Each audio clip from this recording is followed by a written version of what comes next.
The episode Scaredy Pants was a huge episode for SpongeBob Season 1, mainly because it was the show's first ever Halloween special, but also there's a lot of really cool production details behind it that I want to dive into. Now, early on in this episode, to really set the Halloween vibes, we get this awesome panning shot across Bikini Bottom. It starts near the Flying Dutchman ship and then moves towards the Krusty Krab, showing us the town at night before the episode really gets going. In the final cut, the shot is zoomed in so it can pan across the screen, right? But the full background image for this scene has actually been released over the years, before all of the animation and the editing was added. For example, there's this really cool storyboard image for this exact shot, and if we look closely, it has a ton of notes from the storyboard team telling the animators how the scene should move. As you guys know, I freaking love this stuff, and it's really cool because if we compare the clean background to the finished shot, you can really see how much goes into creating the illusion of like a moving camera.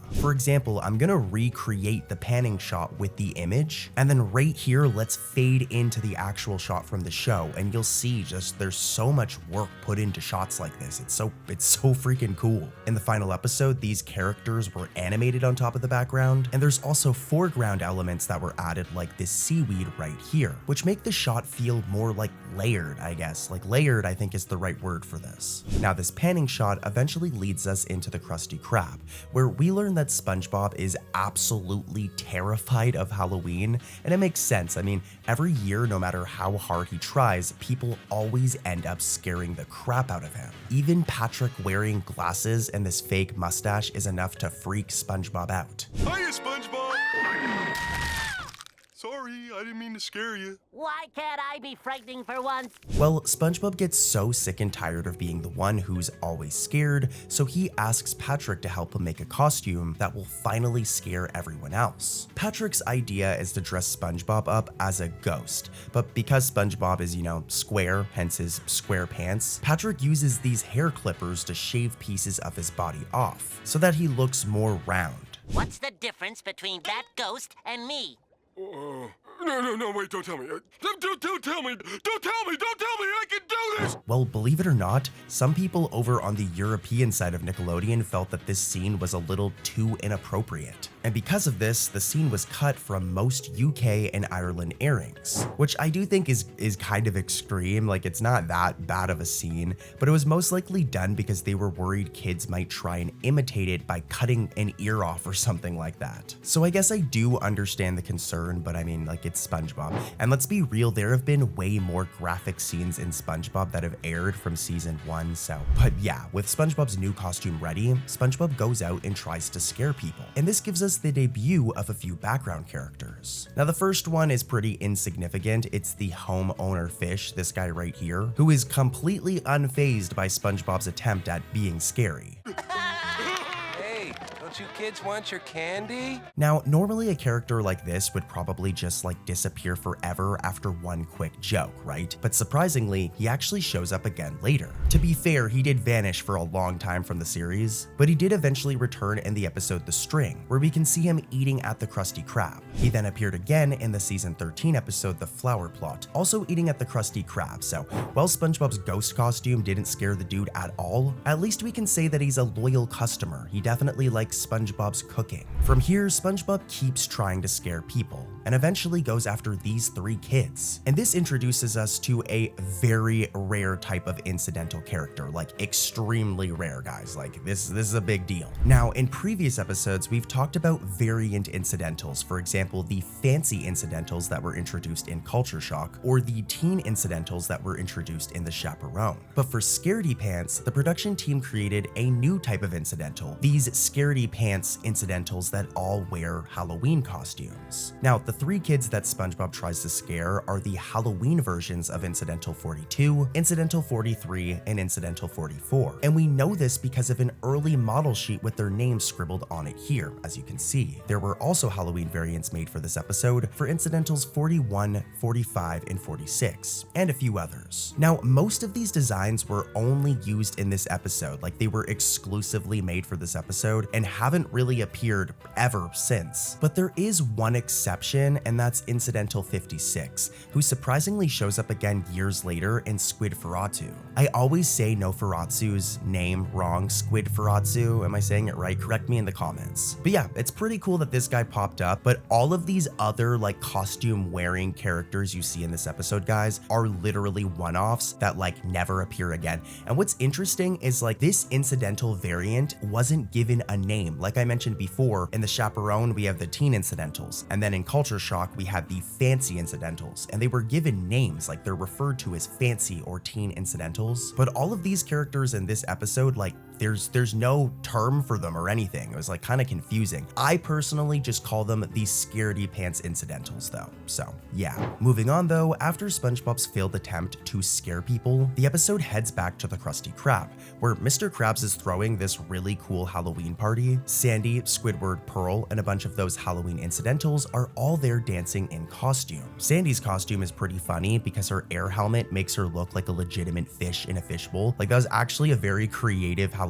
costume from Sandy. And if we look at Squidward, he dresses up as the Flying Dutchman, which becomes more important later. But if we take a look at Pearl, her costume in particular has a pretty clear movie reference, as her outfit is inspired by the 1935 film Bride of Frankenstein. Here, if we do a little side-by-side, we can see that there's some resemblance here. Like we can see where the production team got their inspiration from. After this, eventually SpongeBob puts his master plan into action. He and Patrick cut the lights at the Krusty Krab, and SpongeBob gets lowered from the roof on this rope, so it looks like he's flying, like the real Flying Dutchman. Patrick then uses a microphone and tells everybody that SpongeBob is the Flying Dutchman. I am the Flying Dutchman!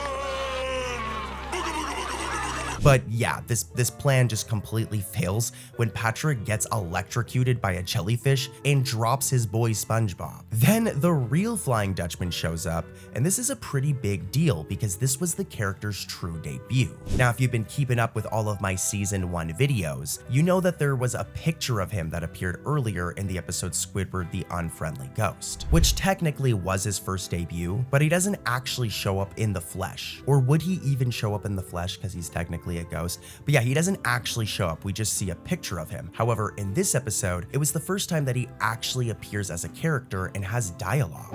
You bet your lily white livers I'm the Flying Dutchman. And I'll let you in on a little secret. I'm going to steal your soul.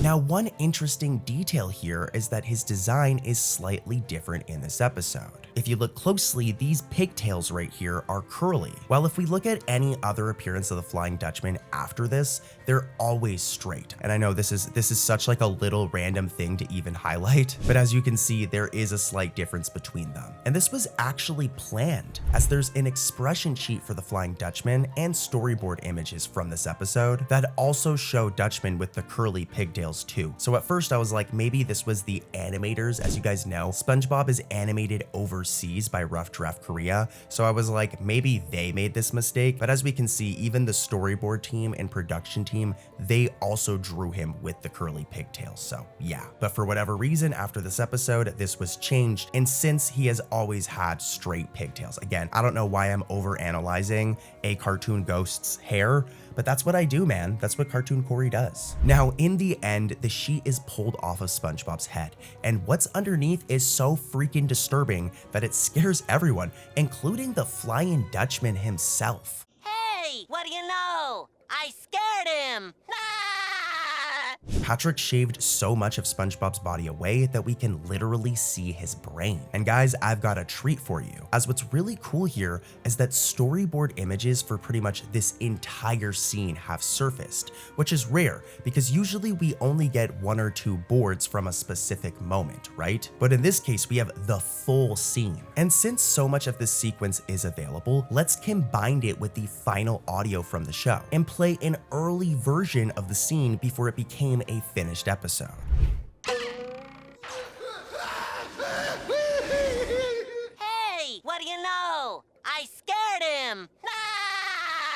Pretty cool, right? Now, I'm gonna head over to another episode, but I got one more thing I want to talk about here, because there was also supposed to be this close-up painting of this creepy exposed brain version of SpongeBob, but for some reason it went unused. As a lot of you guys know, this was a big SpongeBob trope back in the day, where the show would sometimes cut to these super detailed paintings instead of the normal 2D animation, and it's usually used for gross out gags. Well, using those storyboards, we can actually figure out exactly where this painting was supposed to go. After SpongeBob scares everyone off, Patrick sticks around for a second before finally realizing how terrifying his best friend is looking, and Patrick eventually runs away too. Now, in the final cut of the episode, the one that aired on TV, the episode pretty much ends after Patrick runs off. Then the episode cuts to black before SpongeBob says a line about how it would grow back. But in the storyboard version, the detailed painting was supposed to appear right when it cut to black and as SpongeBob said that line. Also, I'm just throwing this in here, but that creepy version of SpongeBob's design also had this full design sheet made showing different expressions. So if you were ever curious about that, now you can see it, you know, it's pretty cool, which is kind of wild too, considering like this version of SpongeBob only appears at the end of the episode. So I love how much effort the art team puts into this stuff. Now, while digging for this episode, I found something that I love. I'm very proud of the fact that I found this because it isn't something that I've seen anyone else talk about, or even the SpongeBob wiki. They don't really even mention this either.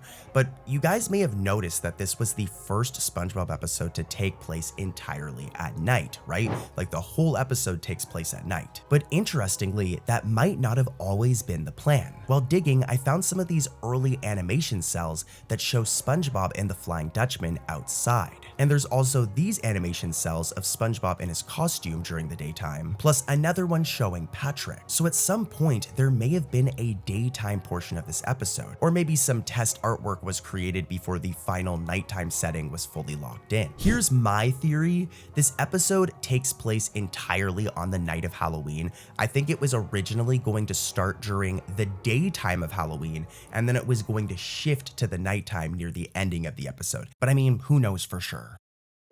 The episode I Was a Teenage Gary is honestly one of these Stranger Season 1 episodes. And if you really think about it, the main plot is actually pretty it's kind of fucked up. SpongeBob goes away for a few days and trusts his good friend and good neighbor Squidward to watch his pet Gary while he's gone. Squidward, could you watch Gary this weekend? Yes. You actually care for that thing? I love Gary! That already sounds like a pretty terrible idea, right? I mean, Squidward hates SpongeBob. Is he really going to take care of his pet?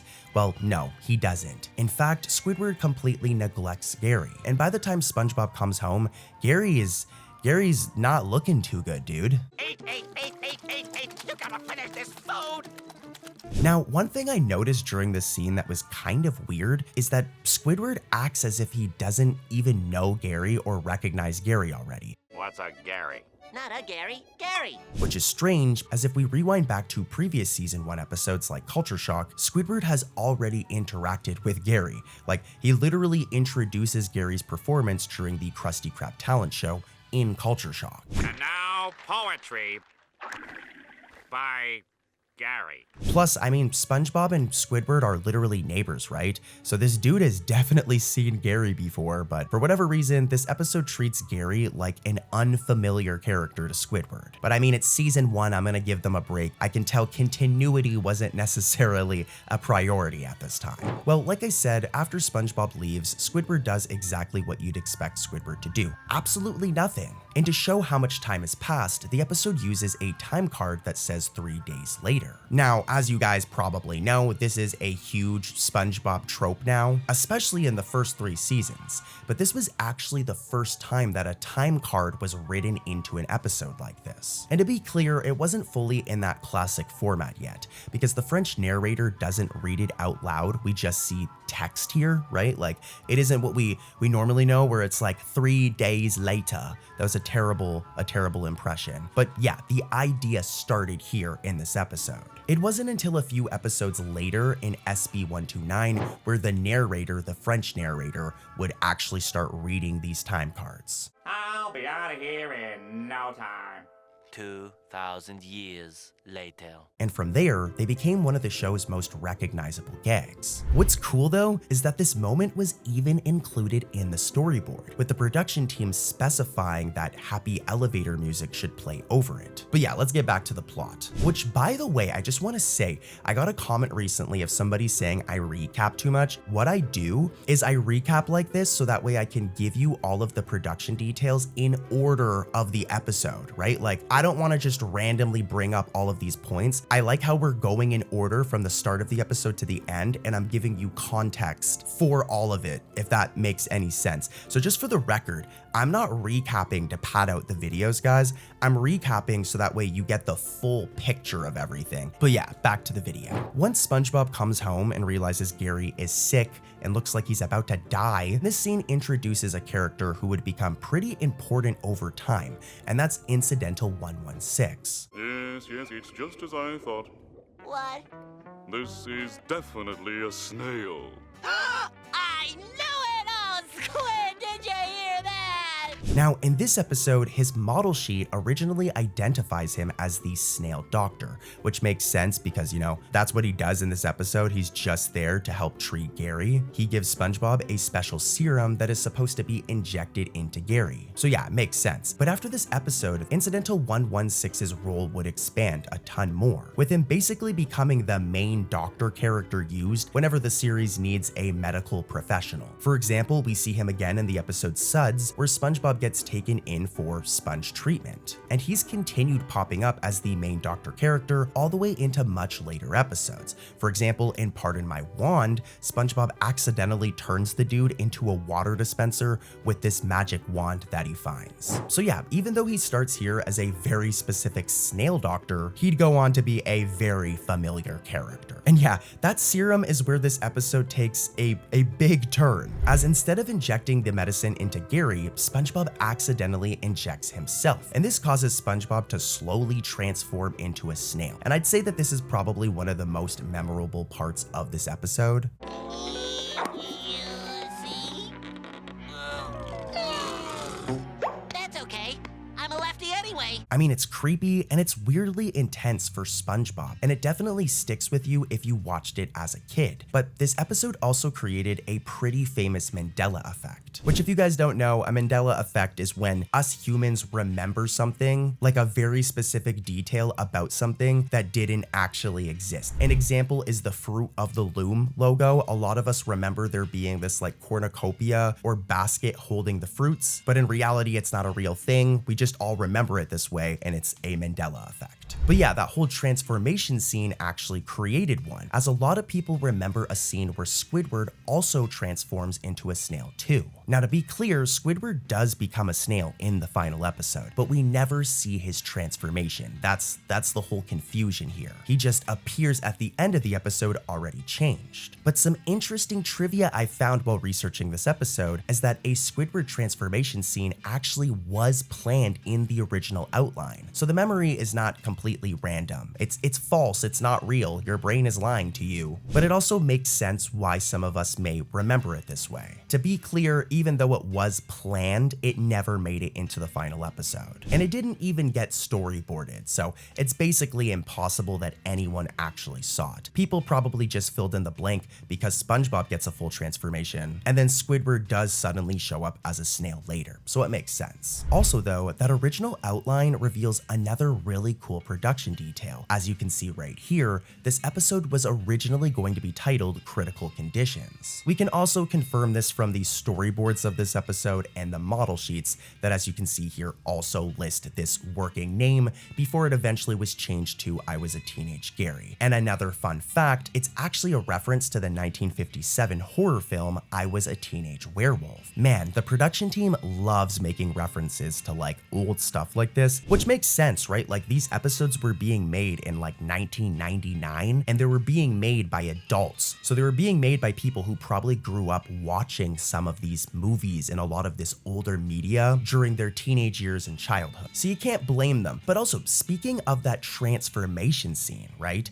SpongeBob turning into a snail seems to pull from a bunch of different famous movie scenes. One example is that it's been compared to David Kay's werewolf transformation in An American Werewolf in London. specifically with the painful body horror feeling of someone being forced into another creature. Like when SpongeBob's transforming, you can tell that it doesn't look very comfortable. There's also some similarities to Lampwick turning into a donkey in Disney's Pinocchio, whereas you can see the transformation is displayed in a very horrifying way that honestly scared the shit out of me as a kid. But yeah, it isn't 100% confirmed that these were the exact inspirations, but I mean, when we do comparisons, it makes a lot of sense, right? While we're on the topic of SpongeBob's transformation, that snail version of SpongeBob actually became memorable enough to return in other SpongeBob media. And one of the cooler references happens in the Cosmic Shake. And just saying, I want to add, when it comes to SpongeBob video games, they have tons of references to episodes. Like this whole series of me covering SpongeBob season 1, every single season 1 episode in some way, shape, or form has a reference in one of the hundreds of SpongeBob video games. Not hundreds, but the tons of SpongeBob video games. But I'm gonna make an exception here because this one it's a really cool reference, and it takes place in the Halloween rock bottom level. In that section, SpongeBob is transformed into his exact snail form from this episode so that he can take part in a snail race.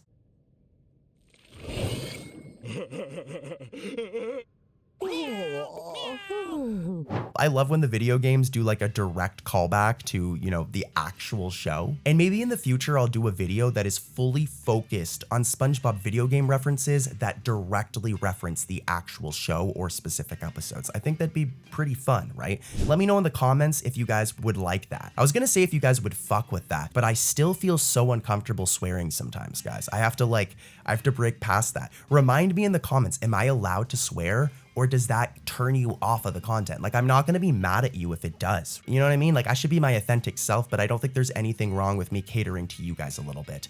But let's get into the final thing I wanna talk about for this episode, and that's the ending, where Gary and these snail versions of SpongeBob and Squidward sit on this fence and sing the song Blow the Man Down.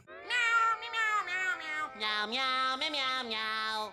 Meow, meow, meow, meow, meow, meow. Years later, this ending was referenced in another SpongeBob episode, and the episode A Fish Called Sandy, where as you can see here, Sandy runs past Gary while he meows that same melody, and he's actually sitting on the same fence, making for a really cool callback to a really good season 1 episode. And yeah, really good episode, guys. Lots of really cool stuff in this one too, as you guys have seen, and let's head over to another season 1 episode with even more stuff.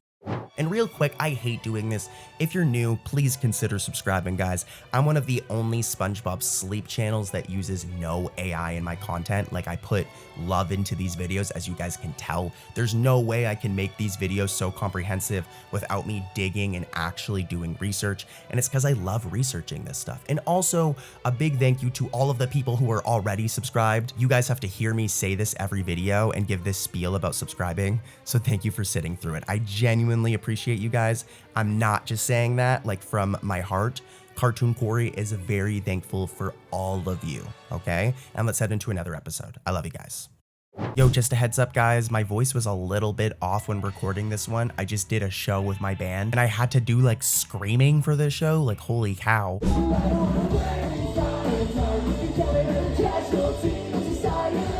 So just, yeah, it was a lot of my voice, but I still wanted to get another video out, and just, yeah, let's dive into it. And I love you guys, just saying. Thank you to everybody who's been supporting the channel. I'm very, very thankful.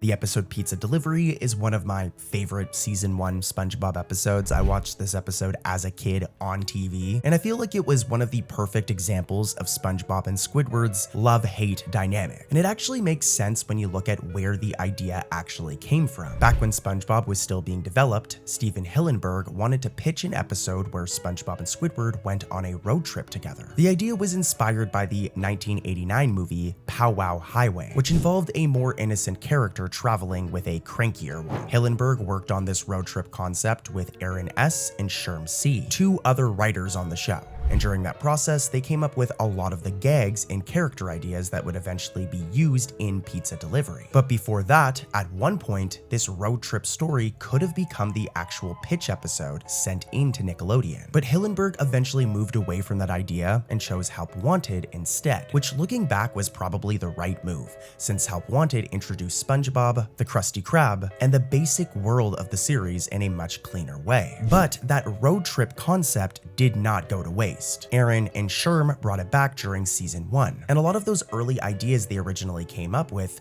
eventually became pizza delivery, this exact episode. So yeah, don't worry, I wasn't just rambling on about all of that for the sake of length. That context is interesting, right? It's cool to know that like this episode, Pizza Delivery, one of my favorites, could have been the first episode of SpongeBob or the pilot episode. But like I said, Help Wanted was definitely a much safer choice. But yeah, man, in a weird way, this episode is almost like a leftover version of what the SpongeBob pilot could have been. But what makes that even more interesting is that Pizza Delivery was not just an ordinary season 1 episode thrown together later. Despite being the 10th season 1 segment to air, Sherm C has said that it was actually the first regular episode worked on after the pilot. So even more background information for you guys about this one, Pizza Delivery was the second episode ever made after Help Wanted. And honestly, thinking back, it's easy to understand why Nickelodeon may have sat on this episode for a little while, as the entire setup of the episode depends on viewers already understanding the Krusty Krab. Help Wanted introduces the restaurant and SpongeBob's job there, while other episodes like Plankton help establish how valuable a Krabby Patty is in this show's world. So by the time this episode, Pizza Delivery, aired, the Krusty Krab already felt like a successful restaurant. So the idea of Mr. Krabs suddenly selling Krabby Patty pizza lands a lot better. That early production timing also helps explain one detail that a lot of people miss. And I mean, it makes sense because, as I always say, this is something only a nerd like me would catch. And also, you know, the SpongeBob Wikipedia, I gotta give them some credit here as well. But believe it or not, this is one of the only SpongeBob episodes that does not feature any sort of bubble transition, which is crazy. I mean, when you think of SpongeBob, those transitions are a part of the show's DNA, right? But it goes back to that point I was just going over, as because Pizza Delivery was made so early in the production order, it seems to have been completed before those transitions were fully established as a regular part of the series. And that's why these types of things are interesting to me. This isn't me just reading off of a wiki, this is me bringing it all together. Bubble transitions are certainly a small thing, and I'm sure a lot of people wouldn't even notice this, but bro, I got too much free time, and this is the type of stuff that I like to obsess about. Moving on though, early in the episode, SpongeBob and Squidward set off in the boat to deliver the pizza, and one of the funniest visual gags happens before they even get stranded. Squidward tells SpongeBob to shift into reverse, but SpongeBob panics when he looks down at the gear shift, and for a split second, the words change to Korean. Now, if you've ever wondered what these words actually say, they're actually the Korean words for go forward and go backwards, or reverse. I feel like the gag kind of implies this, but if you were ever wondering exactly what the words mean, now you know, alright? And I've got even more pointless and random bits of trivia about this episode, so let's keep it going, as once the delivery starts going wrong, the episode introduces a couple of new background characters. And this is one of my favorite things to cover. You know, over the years, we've gotten such a huge cast of different incidental characters. And one thing I love about this series I've been doing, where I've been covering every season 1 episode, is we get to see how that cast of incidentals has slowly developed over time. For example, when we talked about the episode Ripped Pants, we've seen that all of these incidentals were introduced for the very first time in that episode. And while the incidentals that were introduced in this episode, Pizza Delivery, aren't the most interesting, it's still cool to analyze it all, so let's do that. As one of the new characters introduced in this episode is the Swordfish Trucker, who only appears briefly, and honestly is kind of forgettable, but the other character introduced might ring a bell for you guys a little bit, as it's this angry customer from the end of the episode who is very disappointed about not getting his Diet Dr. Kelp. After SpongeBob and Squidward survive the entire trip and finally arrive at this guy's house, this customer flips out because he did not get the drink that he ordered. SpongeBob checks the order and realizes that there was never a drink listed,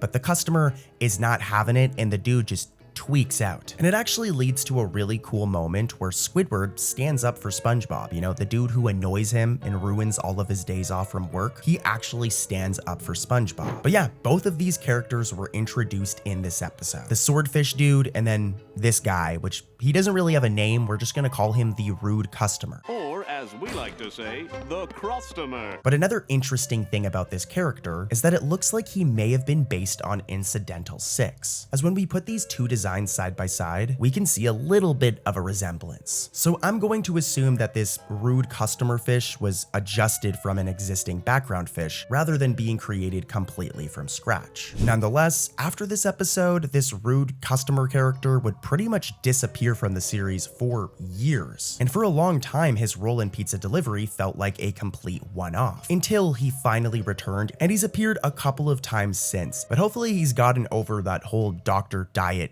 Kelp situation. And what a rude guy. If you've ever worked retail before, you know how rude customers are sometimes, and this guy's a prime example of it. So shout out to Squidward for shoving that pizza in his face. He deserved it. Moving on though, here's a random fact that I learned from the wiki when researching this episode, and it's a tiny detail that's very easy to miss, as when Squidward knocks on the door of that customer we were just talking about, his knocking lines up with the background music. Now, here's the difference between me and the wiki, is I'm going to play the audio and show you exactly what I'm talking about, so roll the clip.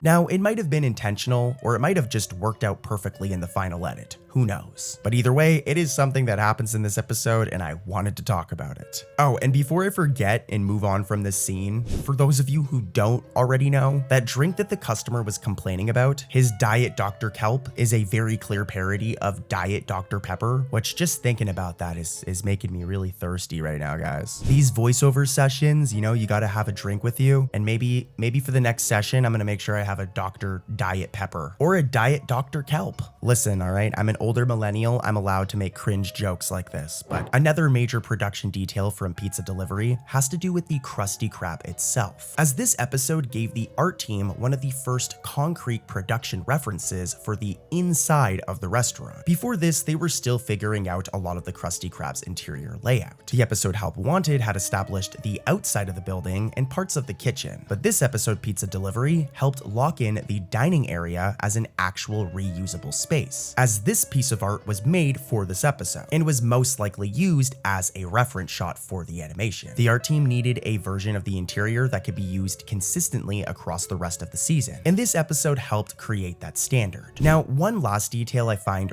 really funny is how specific the production art can get sometimes, as during the making of this episode, the art team even created a model sheet just for the Krusty Krab pizza box, which sounds kind of ridiculous at first because it's literally just a pizza box, and there's tons of items like this throughout SpongeBob that don't get model sheets. But I mean, it shows just how important this pizza box was to this episode that they even made like a reference sheet just for the pizza box. And I've made this joke before, but I gotta ask, would you eat a slice of a Krusty Krab pizza? Remember, it's made by Mr. Krabs just taking Krabby Patties and turning them into pizza, but would you eat a slice? I think I would. I would give it a try. But let's head over to another episode, and before we do, just a real quick reminder to everybody, I am one of the only SpongeBob Sleep channels that does not use AI in my content. I make all of this from scratch and put a lot of love into it. I don't just read off of a wiki. Like anything that I cover in this episode, guys, I have to go and confirm it's real, and I have to show it to you visually, which is what keeps this, you know, entertaining and fun. Also, just saying, I know not everybody likes sleep content,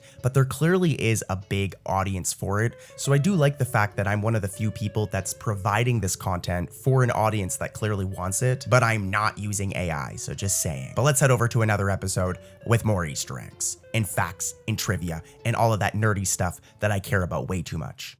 Now, the episode Home Sweet Pineapple is an interesting one, as it's one of those season 1 episodes that doesn't have a huge amount of like behind the scenes trivia, but I've got lots of cool shit that I want to talk about from this episode. And before I do, real quick, am I allowed to say that, guys? Are you gonna like unsubscribe to me? Back in the day when I used to work on that other channel, a lot of the audience was kids, so I've kind of trained my brain to not swear during videos, but you guys should hear me when I'm not in a video. You know, I swear a lot, but let me know, was me saying the word shit okay? I know some of you are gonna be like, just be your authentic self, but I feel like we've built a relationship here on this channel, and I care about your guys' perspective. So I'm gonna shut up and get into the Easter eggs and trivia, but let me know and be honest in the comments. But yeah, the first thing I wanna talk about is Bikini Atoll. Now, before this episode, Bikini Atoll had only really been seen in the theme song opening, where the camera camera drops from the island down into the underwater world of Bikini Bottom. But in Home Sweet Pineapple, the show actually brings that location into the episode itself. And I like this personally, as it's a cool little piece of world building, since it kind of makes the opening feel less like a random visual and more like an actual place that exists within the SpongeBob universe. Later on in later episodes, SpongeBob would actually visit this location in the season 2 episode, Pressure. But this is the first time that the show actually starts treating it as more than just part of the intro, with it getting a shot throughout the actual episode. But here's something that's way more important than that, and that's the introduction of SpongeBob's parents,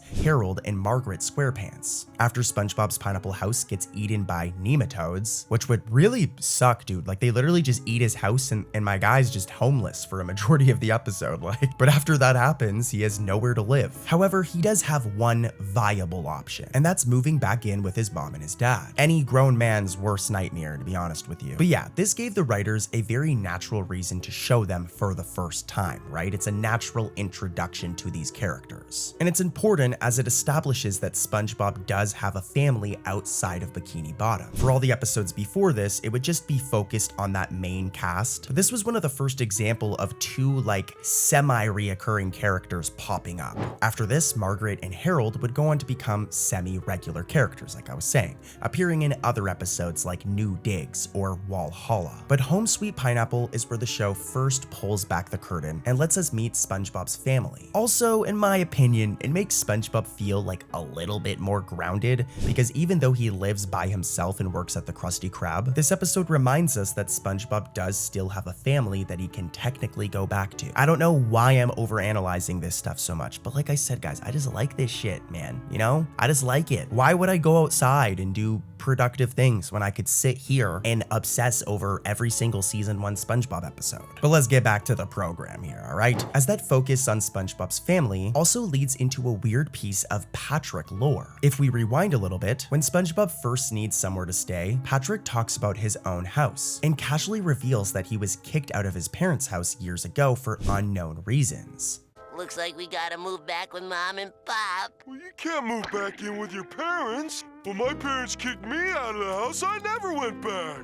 He then says he built his rock home entirely by himself. At the time, that was basically Patrick's only known backstory, considering the fact that his parents had not been introduced yet. So this might seem like insignificant right now, but at the time, this one throwaway line gave fans one of the first real pieces of information about his life before living under this rock right here. Years later, this would become a lot messier once the Patrick Star Show came along and gave Patrick a much more expanded family situation. So technically, this line has basically been retconned. But for a long time, this was one of the only explanations we had for why Patrick lived alone. But speaking of Patrick's house, this episode also fleshes out the rock location a little bit more than earlier appearances did. Amongst all of the production art released over the years, it's been revealed that this episode gave us some new angles of his rock home location. But I'd say the biggest detail is that we finally get to see the inside of Patrick's rock home for the very first time. At first, in this episode, it's shown with a green couch and this TV right here,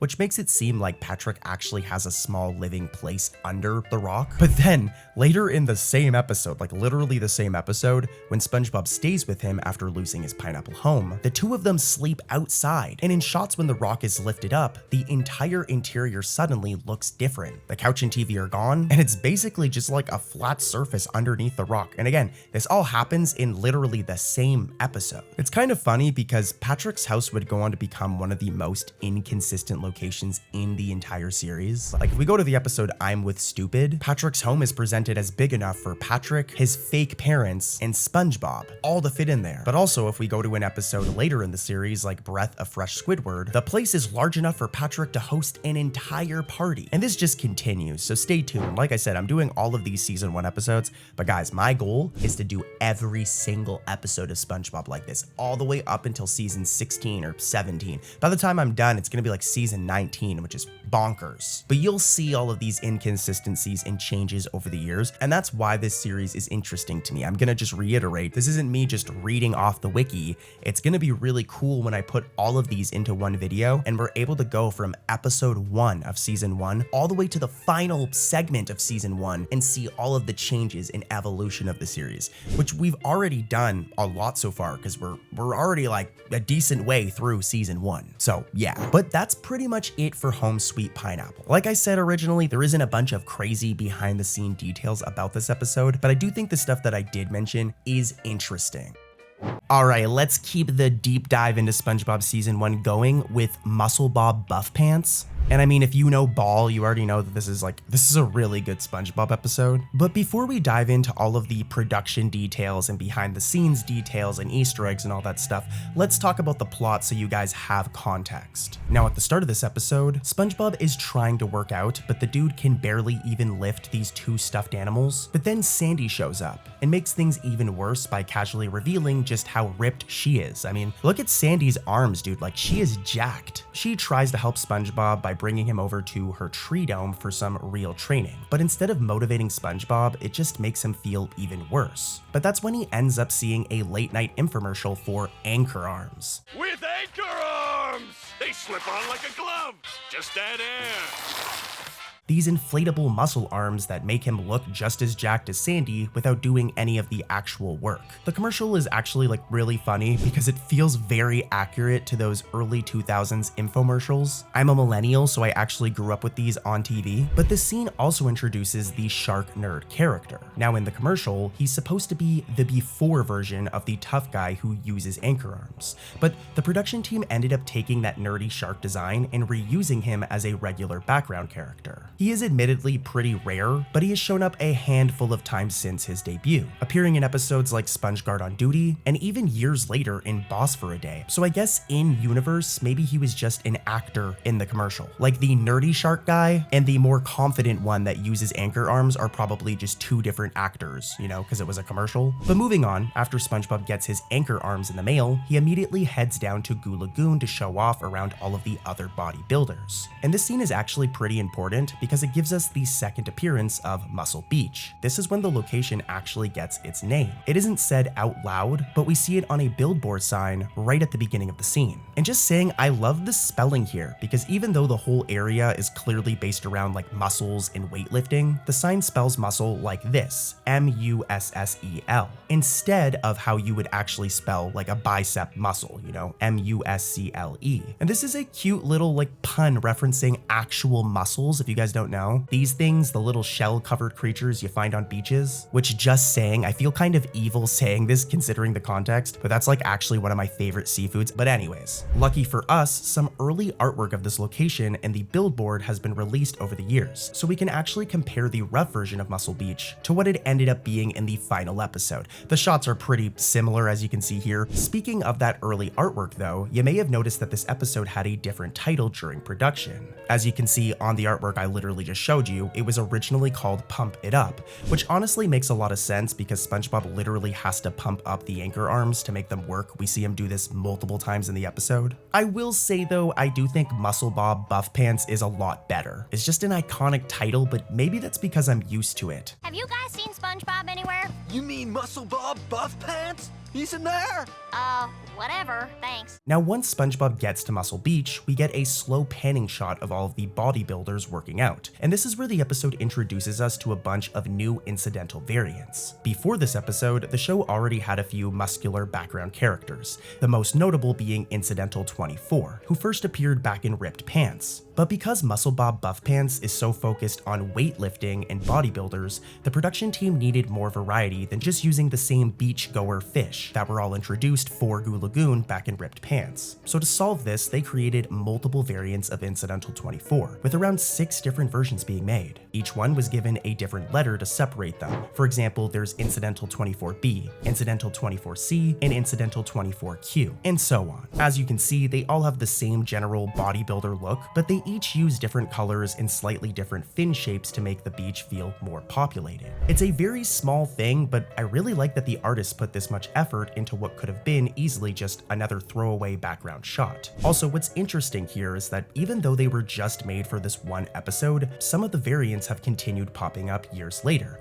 For example, Incidental 24B and Incidental 24Q even appeared again in season 16, during this shot right here. So yeah, the production team is still pulling from these old bodybuilder designs. Now, right after all of those variants are introduced, SpongeBob shows up with his fake muscles, and everyone at the beach is shocked. They barely even recognize him, which is hilarious, since he looks exactly the same, except for, you know, the new giant ripped arms that he has. Everyone questions if this is the same SpongeBob that they know, and in response, SpongeBob says the following. Who are you expecting? Tiny Tim? Wait. Oh, big aren't they? Now, I personally didn't get this, I stole this from the wiki, but this is actually a very random reference to the real Tiny Tim, the singer of the song Livin' in the Sunlight, Lovin' in the Moonlight, which might not be very recognizable to you guys at first, but if you're a true SpongeBob fan, you'll know it the second you hear it, since it was used back in Help Wanted during the scene where SpongeBob feeds all of the anchovies and saves the Krusty Krab. Like I said, it's a very random callback, and I doubt most people would catch it, but hey, I love random shit like this, as you guys know.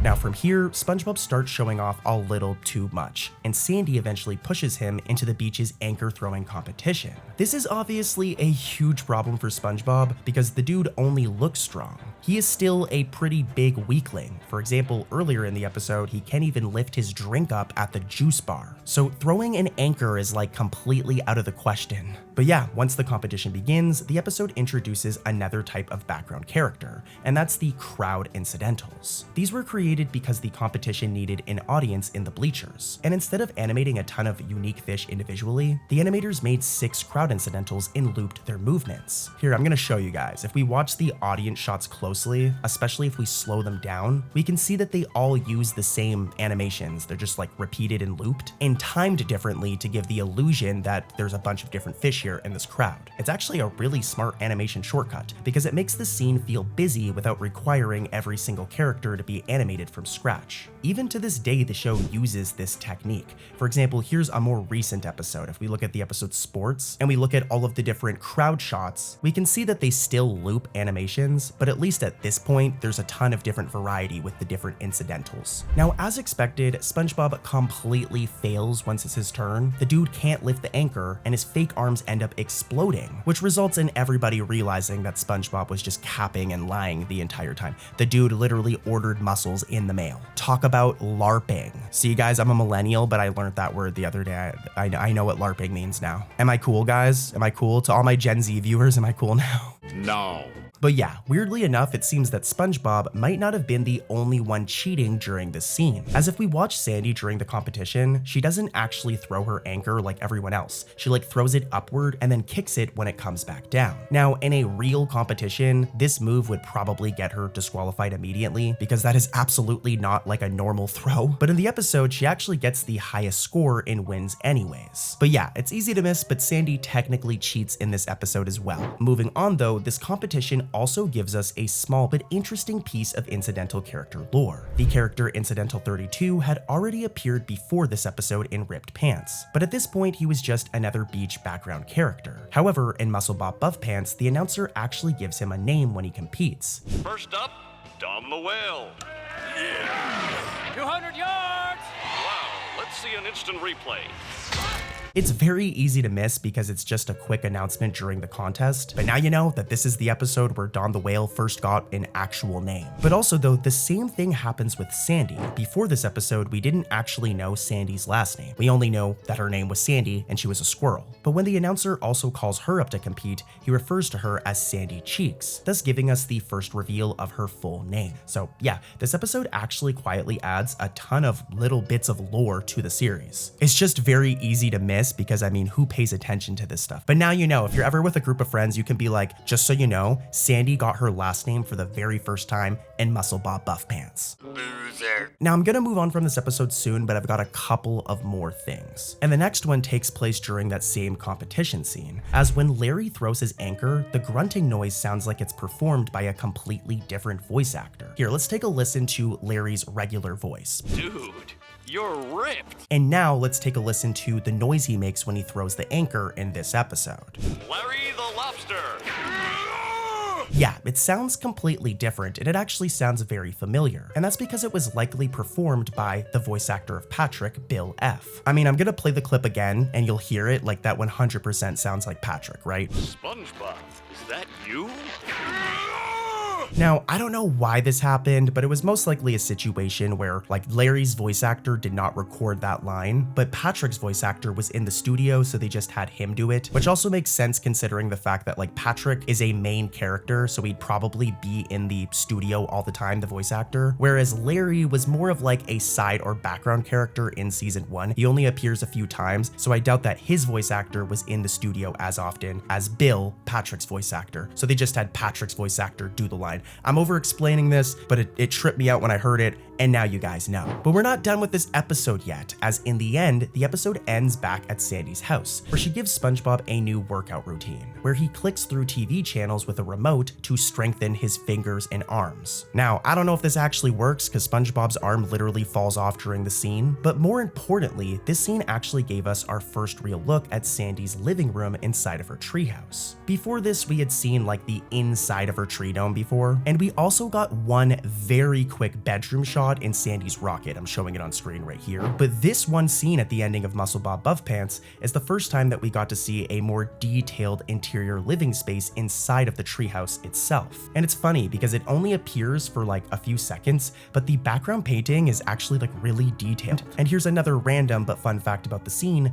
There's even rough artwork showing what the location looked like before it was fully colored and finished. I got this from the SpongeBob wiki, so shout out to them. Okay, and here's one last final fact about this episode before we move on to another one. It's very random, but some of the shots of Perch Perkins doing commentary during the anchor throwing competition appear in the 2008 movie Cloverfield. They can be seen playing on TVs inside an electronics store. You have to like pause to actually see it, but here you go, it's right here. And you know, this makes me wonder, does Nickelodeon need to give permission to do something like this, right? Given the context of the scene, I don't know if they got permission. Like, it happened so quickly. Did they pay Nickelodeon money to have a SpongeBob episode appearing on this TV? I actually just Google searched it, and no, they don't have to pay for something like this. It's because of the context of the scene. But yeah, that's this episode, guys. There was a ton of cool stuff, and let's head over to another one. Squidward the Unfriendly Ghost doesn't have like a crazy amount of behind the scene details or Easter eggs, but there are still a few cool things worth pointing out. Now, the main plot is all about SpongeBob and Patrick thinking they accidentally killed Squidward after melting a wax sculpture he made of himself. Yeah, that's it. We're almost there. It's working. We can do this. It's There. working, This it's is working. This is working. This is working.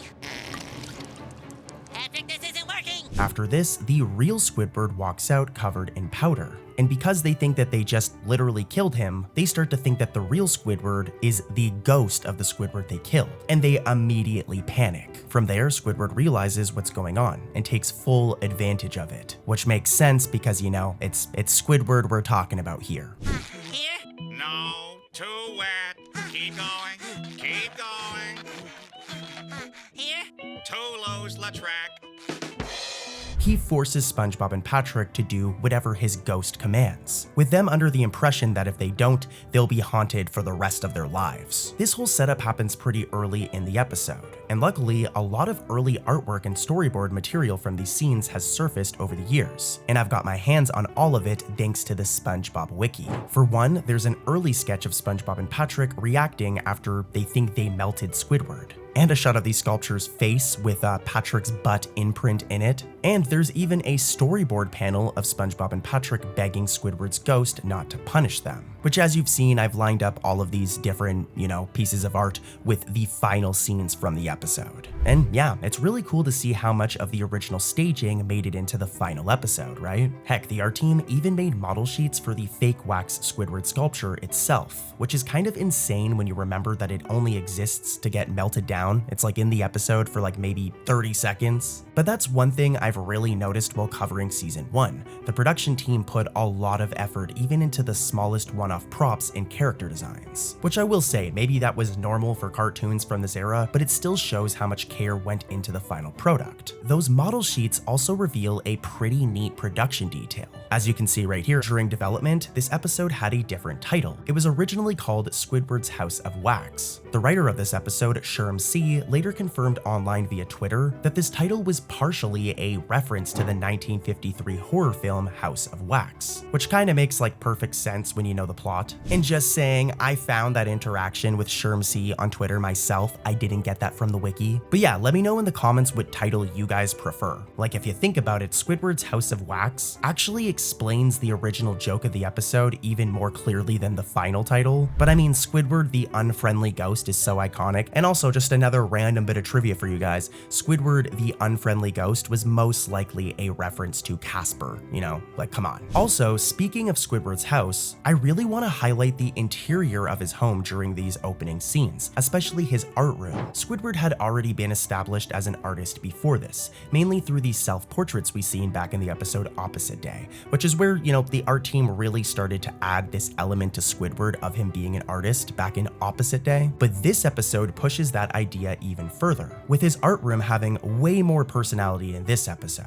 Back in Opposite Day, all we had were the typical self-portraits of Squidward, copied and pasted throughout his house as you can see here. But in this episode, we get a couple of really unique paintings that look different from anything we had seen in his house up to this point. Like, just look at these two paintings, they actually look really cool. And it kind of highlights that Squidward is actually a good artist. Squidward's so narcissistic that all of the art he makes is about himself, which makes it come across as lame. But if you actually look at these pieces, like if your friend painted this, you'd be like, yo, you're really good at art. Plus, I mean, at least Squidward didn't use AI to make these photos. On top of those two paintings though, there's also this strange blue art piece of his head. It's kind of weird, but it's cool. There's also this custom vase right here that Squidward presumably made. And more importantly, there's his iconic bonsai tree right here. That bonsai would actually become a reoccurring part of Squidward's collection, showing up again in later episodes like A Friendly Game, or even later episodes in the modern era, for example in The Clam Whisperer. Plus also, just saying, the whole plot of this episode is caused by a sculpture Squidward made himself. So the main point I'm making here is that at this point, the writers and art team were clearly leaning harder into Squidward being an artist. If you've watched all of my season 1 videos, you've gotten to see the evolution of Squidward's character. Like, when he first was in the show, he was just SpongeBob's rude, annoying neighbor. Well, I guess SpongeBob was actually the annoying one, but you get what I mean. But by this point, Squidward actually has a personality. He has a last name, which was also introduced in Opposite Day. And he has specific character traits that are exclusive to him. And just, yeah, I love this shit. Now, later in the episode, when SpongeBob and Patrick are cleaning Squidward's house and trying to serve his ghost, they come across a book, and this leads into another important detail, as this episode technically served as the debut of the Flying Dutchman. Well, kind of. It's the origin of the Flying Dutchman. It says when he died, they used his body as a window display. Now he haunts the 7 seas because he was never put to rest. As an air date order, this was the first time that viewers and fans like you or me ever saw the character, but he doesn't physically appear. We only see pictures of him in this book right here. And hey, the dude doesn't even have his iconic voice yet. Still though, this was the first time the character was ever shown on screen. But what's funny about this is that this wasn't originally meant to be his proper debut. It turns out that the Flying Dutchman was actually created for the Halloween special Scaredy Pants, which would air later on after this episode. And he actually shows up in that episode scaring the crap out of SpongeBob and everybody else at the Krusty Krab. But because Scaredy Pants aired after this episode, Squidward the Unfriendly Ghost became his first appearance by technicality. I would have loved that, you know, the Flying Dutchman appears in Scaredy Pants, but then he has a reappearance in this episode. I love that stuff. You know, in modern SpongeBob, I think a lot of people have been spoiled with this because, as I've said a million times, characters like Bubble Bass and Lady Upturn, they pop up all the time now. But back in like season 1, 2, and 3, it wasn't like that. A lot of characters were one-offs. So I love when these one-off characters will make multiple appearances in a season. It builds up the world of SpongeBob. Okay, and one last quick detail before we move on to another season 1 episode, and that's that this episode actually randomly showed up outside of SpongeBob years later, as the scene where SpongeBob and Patrick cling onto each other in fear was briefly featured in the 2019 film Pet Sematary. The character Ellie can be seen watching the episode while looking around the house suspiciously. It's a pretty random cameo, but it's cool that even years later, like almost 20 years later, this episode is still being referenced.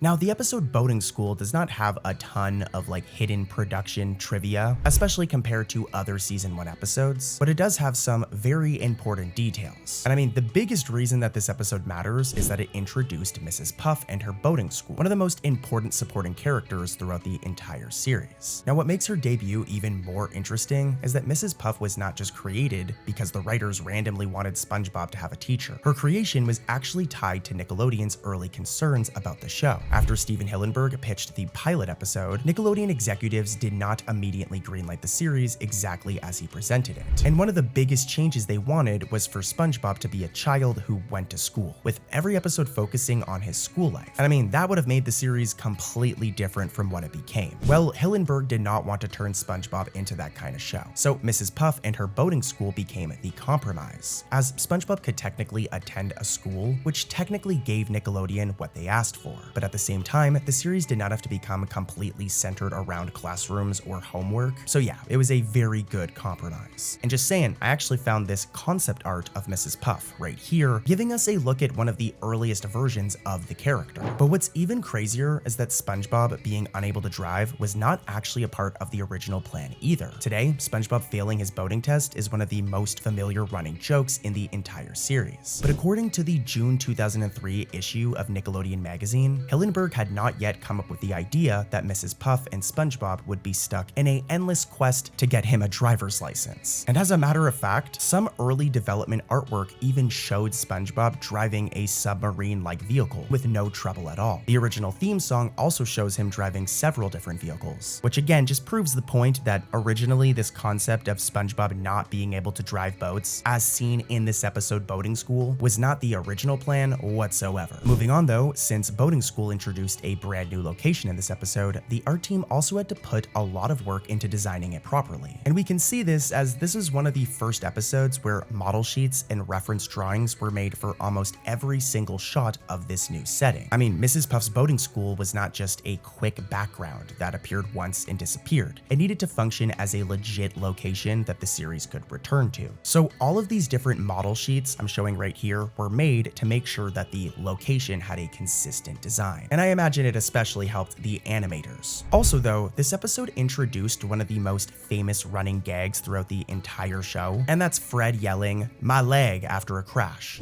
Rev up those fryers, cause I am sure hungry for one. Help! Help!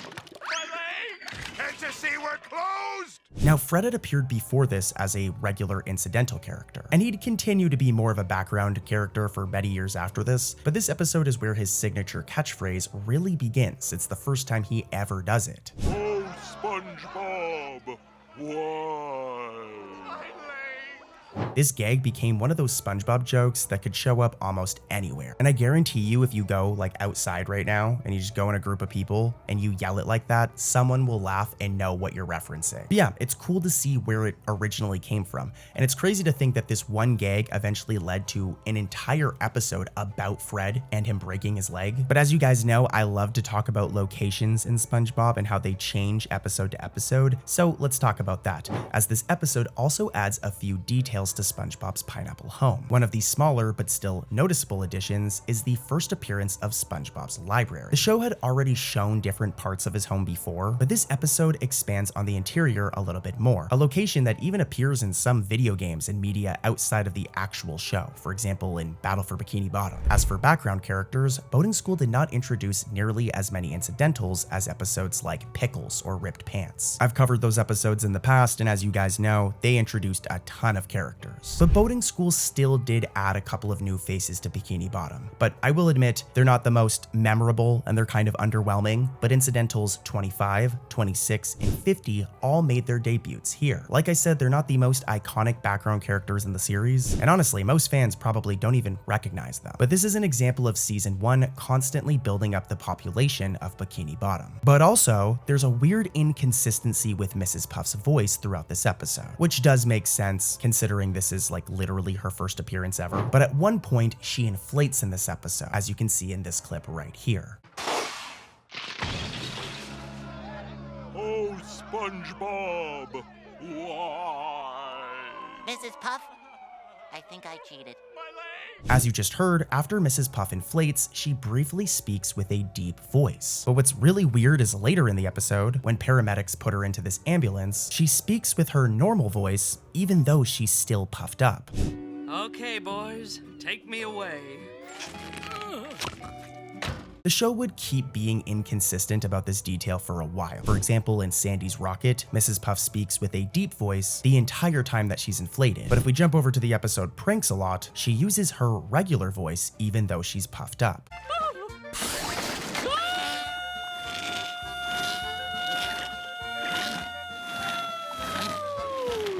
Again, as I've said about many other details discussed today, this was most likely just the production team not fully deciding how they want her voice to sound, not fully knowing how they wanted to handle Mrs. Puff's voice. But eventually, by later seasons, they got the hang of it. Now, like a lot of classic season 1 episodes, Boating School also found its way into merchandise and marketing. For example, there's a Lego set called Mrs. Puff's Boating School, which is set number 4982, I believe. At first, I thought maybe it was just a general Mrs. Puff set, but the biggest giveaway is the antenna on SpongeBob's head, which references the part of the episode where SpongeBob and Patrick communicate during the boating exam. So yeah, lots of cool stuff in this episode, guys, and stay tuned as I'm gonna keep on covering season 1. The episode Hall Monitor is built around SpongeBob taking something way more seriously than he should have. Typical SpongeBob. Now, in this case, he desperately wants to become the Hall Monitor at Mrs. Puff's boating school, but before he actually gets the role, Mrs. Puff reads through a list of students who are supposed to receive the position. And there's actually a small behind the scenes reference here hidden in the names that she calls out. Beth,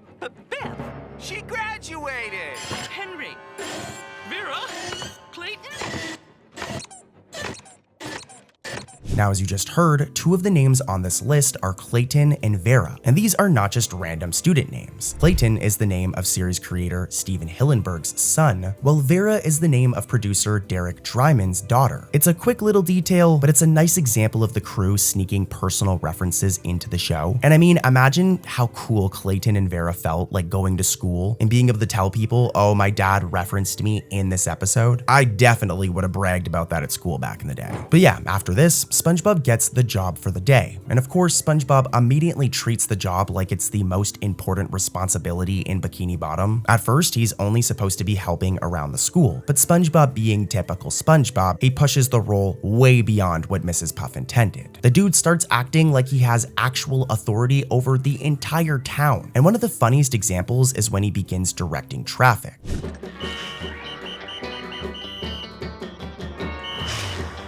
As you guys probably know, our boy SpongeBob has like no business controlling the roads, considering he cannot even get his own driver's license and constantly fails the tests. But there is another small detail hidden in these scenes if you slow them down, as some of the drivers SpongeBob is directing are actually like the same exact students we seen earlier in the episode in Mrs. Puff's classroom. These are fish we literally just saw, which means that these characters are apparently driving around town even though they are still taking boating school lessons and don't have their license. They're like illegally driving. Now, I will be real, this was most likely the art team just reusing those incidentals. But who knows, man, maybe canonically we've got some bad apples on our hands, all right? Illegally driving. Pretty crazy. Moving on though, as SpongeBob keeps abusing his tiny bit of power, the situation, of course, just goes out of control. City paralyzed with fear! Take it, friends. Arm yourselves with knowledge. Rex, break in. Who better to bring this maniac to justice than me? This yellow dude causes so much trouble around Bikini Bottom that residents become convinced that there's this dangerous maniac on the loose, with wanted posters starting to appear across the city, showing a drawing of the supposed criminal. Of course, the maniac is really just SpongeBob. Now, a fun fact is that years later, this maniac poster was actually referenced in the episode Friendiversary. During this scene right here, where if we pause, we can see the wanted maniac poster right here. It isn't like a major plot point in the episode, but it is a really cool and nostalgic callback for nerds like me who are still obsessed with seasons 1, 2, and 3. Like, the reality is those are just like the best episodes of SpongeBob. I still love modern SpongeBob, but trust me, there's a reason that most Easter eggs are referencing old school episodes. It's for a reason.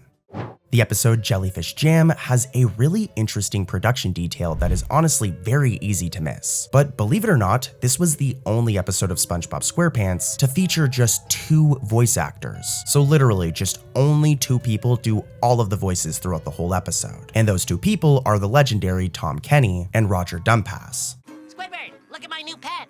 That's no pet. That's a wild animal. Now, I will admit, since this episode, they've done it one other time in the season 16 episode Go Fetch, but it's kind of crazy when you think about it since SpongeBob is usually packed with so many random characters and background fish. I mean, even when an episode is really simple in terms of plot, there are still usually at least a few extra voices thrown in somewhere, right? But in Jellyfish Jam, they went with a different approach. And it's because of the plot. There's no Krusty Krab customers in this episode, no Mrs. Puff, no Patrick, no Mr. Krabs, and the only real character interaction is between SpongeBob and Squidward, which is why the episode was able to run on just Tom Kenny and Roger doing their voiceover. The only other character in this episode that kind of talks are the jellyfish.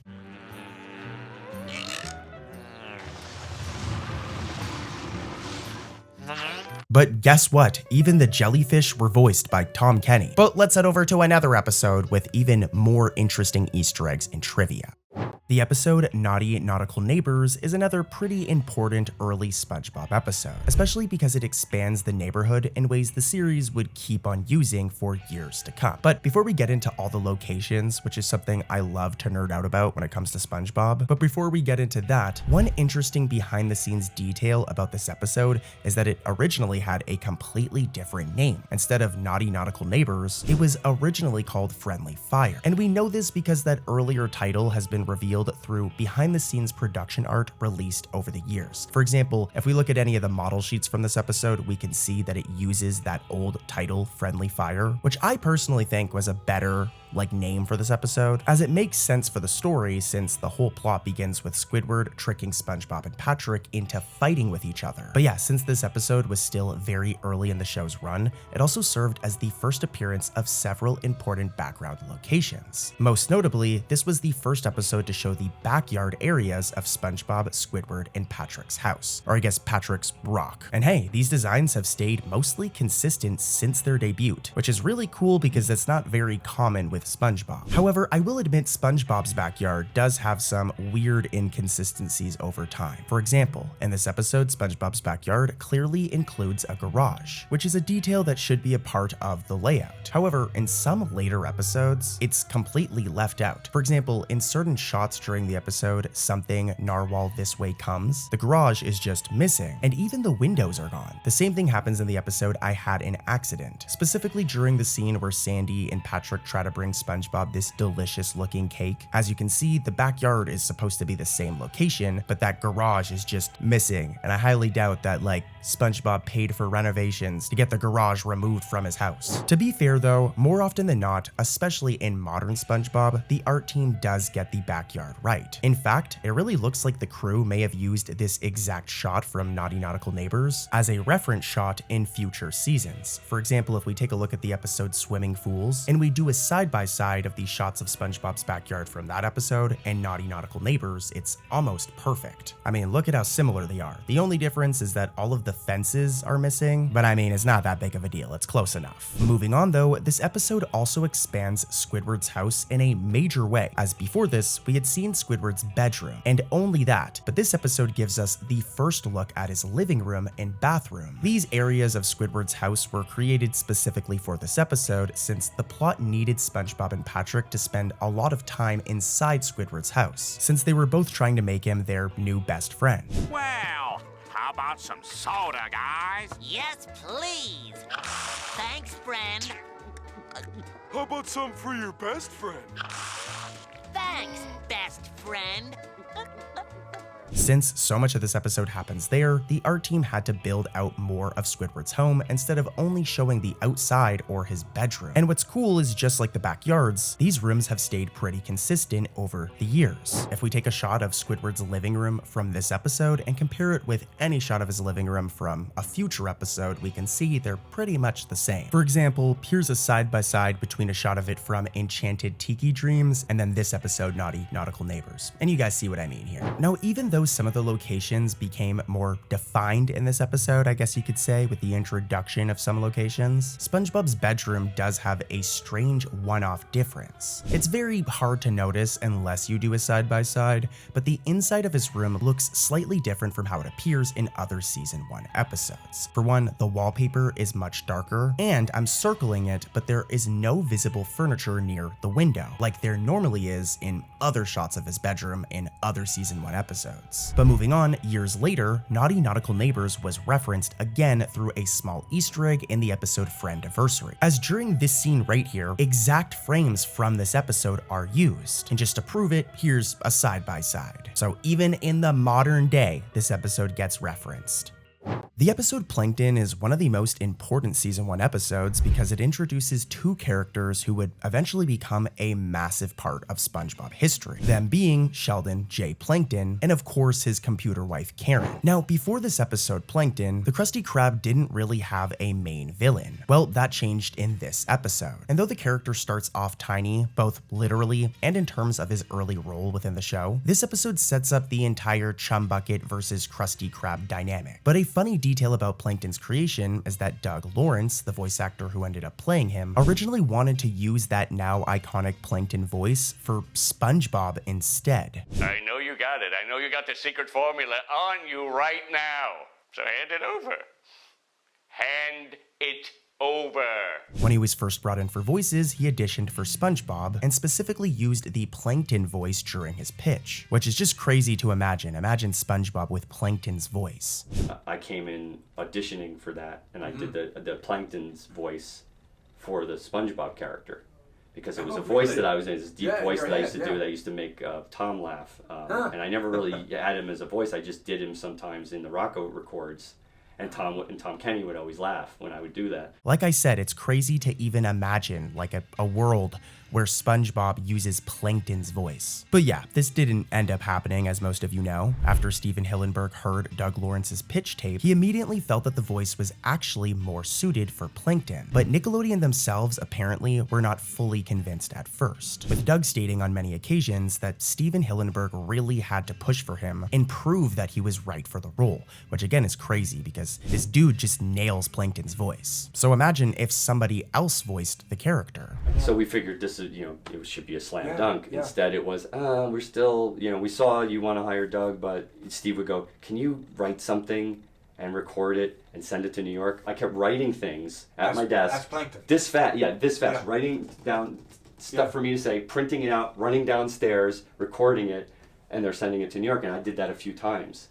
And they said, yeah, it's fine. Yeah, I don't know. We're still not sure. We're still on the fence here about Doug. We still think it'd be best to get a famous person playing this. In hindsight, Hillenburg's instinct was obviously right. I mean, Doug's voice gives Plankton this perfect mix of anger and honestly ego. Like the voice sounds like your typical ego maniac character, which is exactly what the Plankton character needed. But something even more interesting about Plankton in this episode itself is that even after Plankton found the right voice, the character was still not guaranteed to become a major or main character that's a part of the main SpongeBob cast. As a matter of fact, Stephen Hillenburg only wanted to use Plankton as a one-off, or at most a very occasional character. And this was due to the concern that Plankton's stories could become repetitive and predictable. I mean, if every single SpongeBob episode was just him trying to steal the Krabby Patty secret formula, it would get pretty old very fast. So because of that, during season 1, Hillenburg actually demoted Plankton from a main character to more of a minor role. But Doug Lawrence had a big hand in changing that. And this was due to the fact that Lawrence was not just Plankton's voice actor, he was also a writer on the show, and he really liked the character. In a 2015 newspaper interview, he explained that Plankton was only supposed to appear in 1 or 2 episodes. But because he was a writer and enjoyed the character so much, he started coming up with more ideas for him. And this eventually proved to Stephen Hillenburg that Plankton could maybe work more than just a one-time gag. Here's a random fact for you guys, but if you go to the credits of the first SpongeBob movie, the 2004 one, this was actually the first time that the main cast cast was actually highlighted in the credits. And if we look, this was also the first time that Plankton and Karen were considered as main characters. But it's not all about Plankton. We also gotta talk about Karen, as Plankton would not nearly be as entertaining without her. In this first episode giving her her first appearance, Karen is not really the character that fans know today. She's introduced as Plankton's waterproof computer system, and at this point, she's not even treated as his wife yet. And this is because originally, Karen was planned to be more like a computer component that could be attached to Plankton's inventions. And that's actually how she functions in this episode. For example, when Plankton controls SpongeBob and tries to scan the ingredients of the Krabby Patty, Karen is basically the part of the machine doing the scanning, as you can see in this clip right here.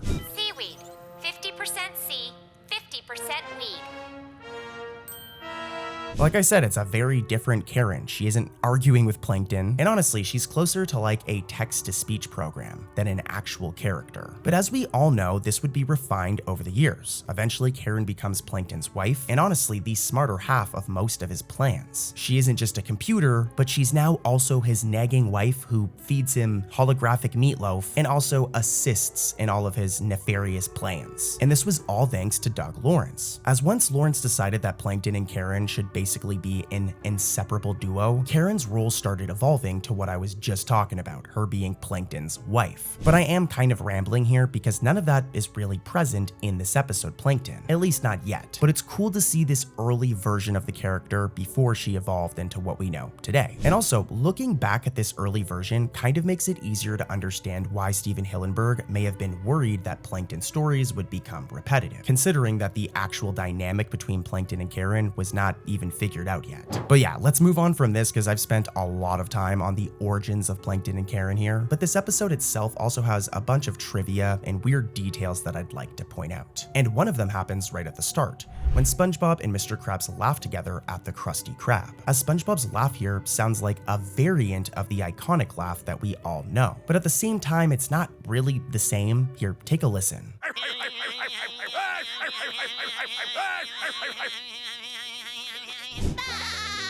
As you heard, it has a slightly different pitch in delivery, almost as if the series was still experimenting on what SpongeBob's laugh should actually sound like. Which makes sense considering, SpongeBob's laugh would become one of the most recognizable sounds in like the entire cartoon universe, but not this version of it. This version of it just sounds weird. I'm gonna play the clip again and just listen to this. Enough, lad. It wasn't that funny. Get back to work!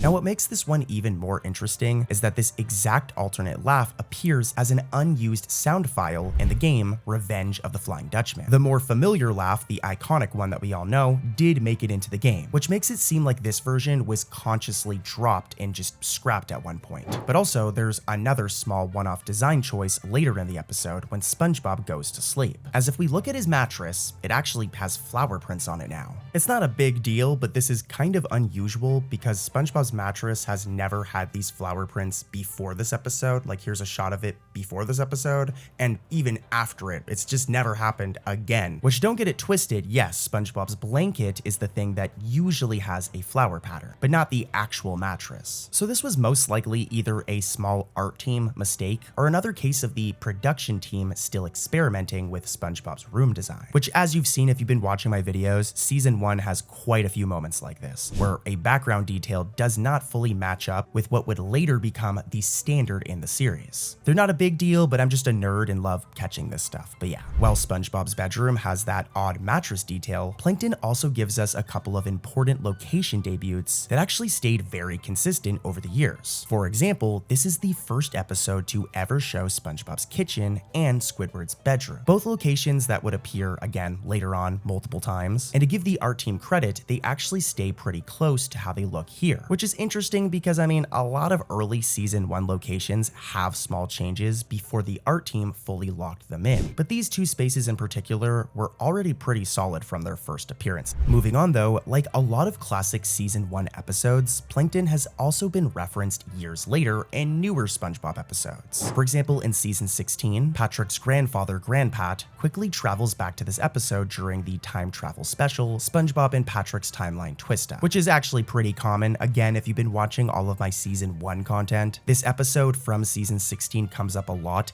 because there's a lot of Easter eggs in it to season 1. But yeah, it just shows how important and iconic this episode actually is. But we're not done yet. I still got some more interesting trivia about this one, as the episode has even appeared outside of the SpongeBob cartoon itself. Believe it or not, in a Big Bang Theory episode, the character Sheldon is seen watching this exact episode, Plankton, on his phone. It's specifically the scene where SpongeBob is being controlled by Plankton and breaks through this wall in Squidward's house. So talk about a random cameo, but also it's kind of really funny if you think about it that a character named Sheldon is watching an episode about Sheldon Plankton. Also though, a very quick clip from this episode was also used in a 2010 Chia Pet commercial. Chia Pets, the pottery that grows. And now there's the Chia Gnome. Chia SpongeBob. Now, one last random detail I want to talk about is small enough that most people would never even notice it, but it's still kind of interesting. And this one I'm gonna give complete credit to the SpongeBob wiki for. A lot of these other ones I had to do research on my own to confirm it all and add to it, but this one detail is straight from the wiki, and shout out to the SpongeBob Wikipedia or Spongepedia admins for finding this because it's crazy. But in this episode Plankton, the sesame seeds on the Krabby Patty buns are colored white, as you can see here. But this is a weird inconsistency in season 1, as in most season 1 episodes and even some early season 2 episodes, the sesame seeds are usually black. If we head over to the episode Help Wanted, we can see that those seeds are clearly black right here. But in this episode, they randomly appear as white, so I'm not sure why. This was most likely the art team not really landing on a permanent choice for the Krabby Patties, but it's also that they probably didn't expect any nerds like me or the SpongeBob fandom admins to find something like this. So I think we can all agree that we all need to touch grass. But hey, at least now you know this fun fact about the poppy seeds with Krabby Patties. Season 1's Ripped Pants is one of the earliest SpongeBob episodes that really shows how much bigger Bikini Bottom was becoming. This episode takes place at Goo Lagoon, which means that the episode needed a lot more background characters than the episodes set around SpongeBob's house or the Krusty Krab. And because of that,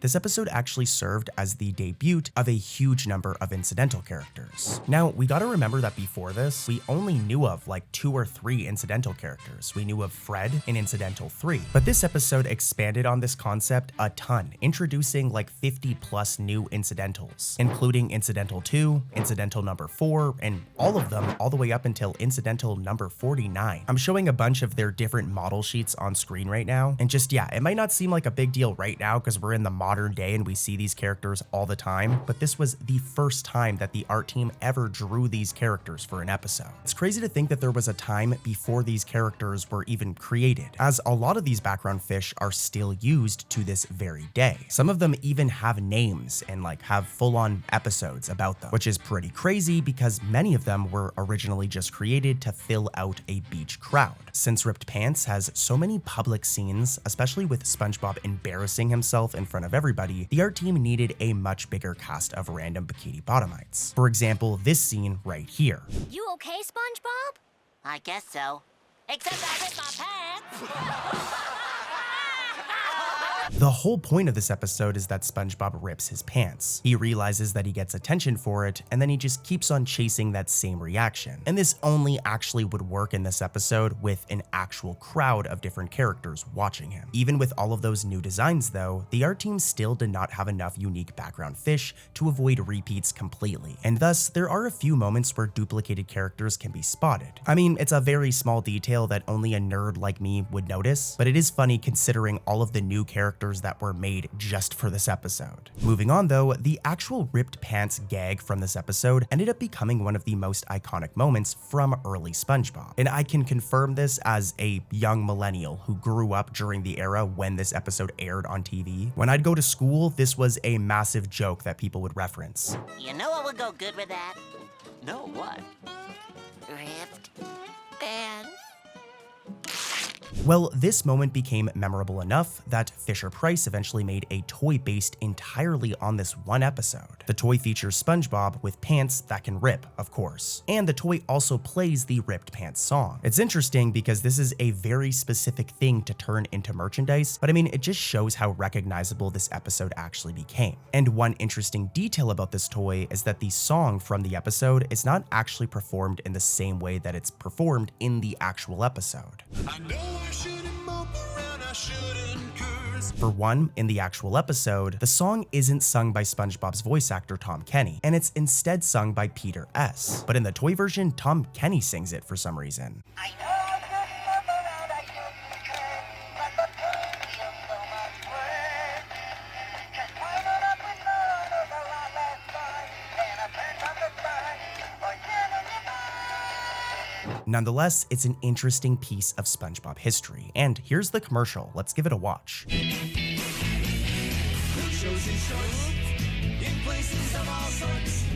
a tailor. I'll take a banana split and some ripped pants. Speaking of that Ripped Pants song, a fun fact is that the song itself is a very obvious reference to the Beach Boys, which I mean does make sense considering the episode does take place at Goo Lagoon. It's not a perfect match, but the song is very similar to the 1963 Beach Boys song Be True to Your School. And I'd say that this was most likely intentional. When Big Larry came round just to put him down.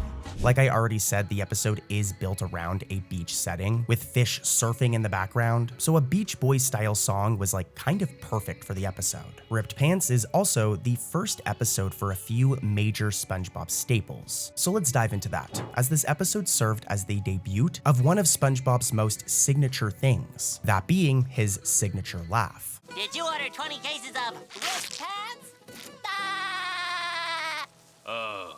You know, it's crazy to think that there were a couple of episodes before this where this laugh was not a part of the show yet. But you haven't got it yet, have ye, bugs?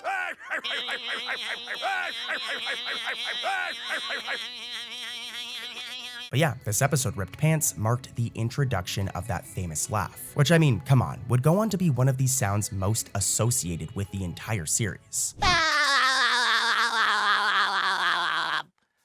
They love it. But on top of that, this episode also served as the debut of the Goo Lagoon location, a spot that would go on to become one of the show's most common locations, appearing in a lot of later episodes whenever the writers needed a public outdoor setting. But back in Ripped Pants, the location was still brand new. The art team had to figure out what a beach in Bikini Bottom would even look like, and there's actually been concept art released for this episode showing how they developed the location. For example, this shot shows the waves in the water. Moving on, there's also a small continuity issue that comes from this episode, and it has to do with SpongeBob's surfing ability. Now, in Ripped Pants, SpongeBob is clearly shown surfing, as you can see in this shot right here. So based on this episode, SpongeBob can surf, or he at least knows what surfing is. Also, during this earlier era of the show, we see SpongeBob do shell surfing many times. Stop naming moves after me. Everybody's an idiot except for me. Well, it's true. So just to reiterate, the idea of SpongeBob being able to surf has already been in the show for a while. Like, my boy SpongeBob is like a sponge version of Tony Hawk. He can surf and he can skate. But years later, in SpongeBob SquarePants versus The Big One, the writers made a little bit of a mistake, and they treat SpongeBob as if he does not know how to surf.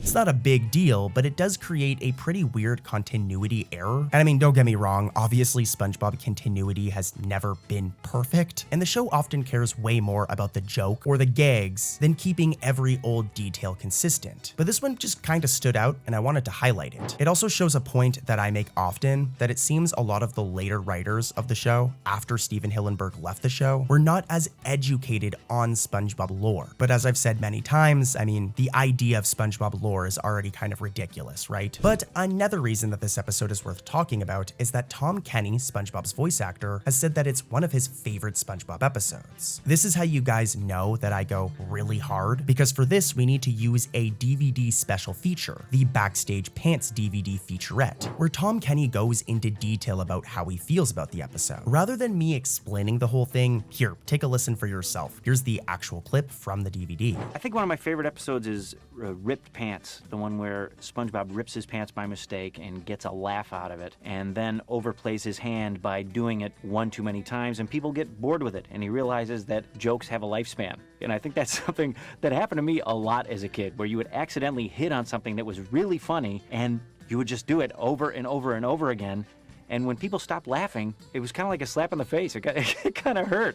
And then you had to go out and find something else stupid to get attention and laughs from your fellow classmates. Okay, I have one more thing to cover about this episode, and it's just to show how iconic Ripped Pants has really become, as the episode was even referenced 25 plus years later in SpongeBob and Patrick's Timeline Twist-Up. Well, you'll definitely remember when I ripped my pants. You sure you remember it? Because that looks like my dad ripped your pants. That's odd. During this time travel special, Patrick's father travels back to this very episode, Ripped Pants, which is a pretty clear nostalgia pull, but this says a lot about the episode. As it's not just me, even Nickelodeon knows how iconic it actually is, even referencing it so many years later, so yeah. Sandy's Rocket is a really interesting season 1 episode because on the surface, it's mostly remembered as a SpongeBob and Patrick's story, right? I mean, the main plot is about them sneaking into Sandy's rocket, accidentally launching themselves, and then kidnapping everyone around Bikini Bottom like they're psychos, since they think they're aliens. But before the episode focuses so much on SpongeBob and Patrick, there was a very important moment earlier in this episode, as it gave Sandy a really important piece of characterization. In this episode, Sandy builds a fully functional rocket ship and plans to use it for space research, which is a pretty big detail as this was the first episode that really showed Sandy's interest in science. This isn't for fun. See this? This is science. I don't have time for fun and games, and I don't have time for stowaways. Later in the series, especially after the first 2004 SpongeBob movie, Sandy being a scientist or really smart would become one of her main characteristic traits, with her being shown building machines and inventing all kinds of crazy technology. But Sandy's rocket is actually the earliest example of that side of her character. Before this, Sandy was mostly defined by being this tough Texan character who was really freaking good at karate. Well, SpongeBob, take a gander at this.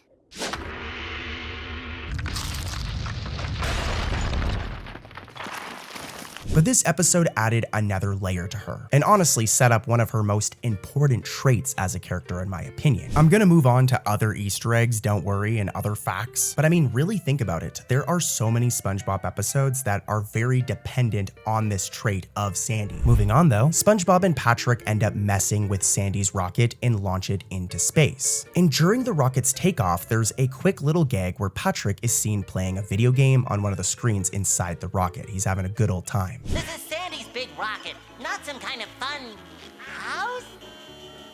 Now, it's a very small moment, but if you listen closely, the sound effects that play during the scene are extremely similar to the Game Boy version of Tetris. For example, take a listen for yourself. This is Sandy's big rocket, not some kind of fun house. This is a really cool detail, and it's interesting as at this time when this episode was in production in the very late 90s, Tetris was like a massive game at the time. I'm pretty sure it was actually like the best-selling Game Boy game of all time at the time. And honestly, I wouldn't be surprised if some of the people who were like developing and producing this episode were playing Tetris on the Game Boy at the time when making the episode. But who knows, that's just a theory. But this episode kept on sneaking in references as it went on. For example, moments after takeoff, there's a really fun scene where SpongeBob and Patrick become weightless due to gravity. And there's actually an Easter egg here, so let's roll the clip and let's see if you guys can spot it. Hey, we stopped falling! Look, we're in space now. There's a book that floats by with 2001 written on its cover, this book right here. And if you're a younger dude, you probably won't get it, but this is actually a reference to the 1968 film 2001: A Space Odyssey. Honestly, one of the most famous science fiction movies ever made. It's a very fitting reference considering this entire episode is about space and going to space, so yeah, it was a fun reference. But after the rocket returns to Bikini Bottom, the episode shifts a little bit. SpongeBob and Patrick believe that they have landed on the moon, even though they are actually right back where they started, in Bikini Bottom. It sure looks a lot like home. Can't you see this is all a trick? The aliens are projecting our memories onto the environment.